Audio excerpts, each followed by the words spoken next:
Menu tanggal tua guys. Sayur sop aja.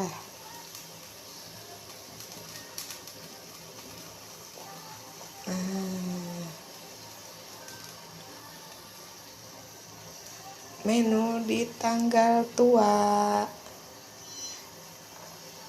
yang penting kenyang guys. Gak tahu nih enak apa enggak.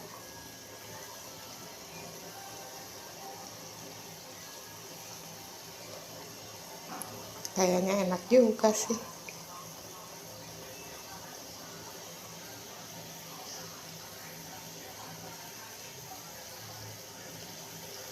Sayur sop.